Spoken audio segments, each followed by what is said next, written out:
My first guest is an ACT certified colon hydrotherapist.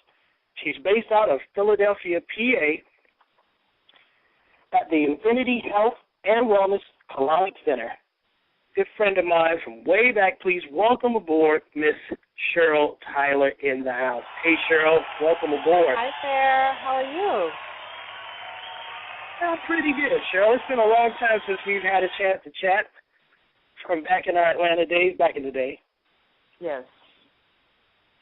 Well, listen, I want to dive in because I thought it was really important to have you on this show to talk about something that most people neglect. And I did a little research myself, and wow, bowel cleansing dates back over 4,000 years. That is crazy. Who would have thunk? And I also read that it became a fad in the States in the 50s before kind of dwindling down during the mid-60s and 70s. My first question to you, Cheryl, is why do you think so little people in the States understand the importance of keeping a healthy colon? Well, we did get away from our grassroots. I don't know if you recall, but some people out there in the listening audience will recall their grandmother or their great-grandmother who they had that rubber hose, if you will, that rubber bag in the bathroom, and they would actually use that to cleanse their bowels back then. But as generations went on, we got away from that. We began to be supplied with pharmaceuticals, laxatives, and other supplements that promoted bowel health. However, in most cases, it actually promotes bowel decay.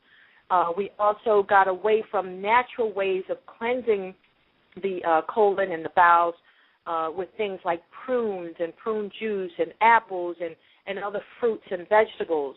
We also got away from drinking water. What we did gravitate to is, in addition to the pharmaceuticals such as laxatives, we gravitated towards surgery. Okay? It became more profitable for the physicians in the medical community to cut us open and prescribe medications for us. And once upon a time, prior to surgery, doctors often cleansed the colon in order to detox the body so that the body could itself help to fight infection. So now what are we doing? We prescribe antibiotics, which actually depletes the body of the friendly bacteria that resides in our body, and that causes much of the illness that we have in our society. We have to put some of that good friendly bacteria back into our system, but first we have to clean the colon to make room for that good friendly bacteria to grow. So it's a lack of awareness, it's a lack of education, and it's also a taboo because we got away from that common awareness of the bowels. I recall my grandmother, every time I would say, well, Granny, I have a headache, the first thing she would ask me, did you move your bowels today? And we've gotten away from that. What we do now is we pop a Tylenol or an Advil rather than come and clean the colon or give yourself an enema. I would have to agree. I remember, wow, seems like just yesterday now thinking about it, but my aunt's grandmother, and maybe not my mother because I think she thought she was young or fly or whatever. But anyway, I remember those little rubber bottles being everywhere. So I do agree. You won't see one now if they had one, they probably will hide it now. And you talked about illness, and I've heard that the colon along with the intestines are the center for most disease. What truth is in that statement? Oh, I firmly believe that. We in this colon hydrotherapy industry, and in most cases the holistic industry, we truly believe that death begins in the colon, disease begins in the colon. However, healing begins in the colon as well. What happens is the colon houses the feces, if you will, the fecal matter, the poop, okay?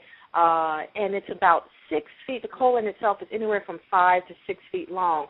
So the fact of the matter is the feces that sits in the colon sometimes in some of us sits there for far too long, it begins to run rancid. Okay, it putrefies. And that's basically other words for molding. So you could tell something's wrong with it because when it comes out, it smells so awful. It's began to ferment before it comes out.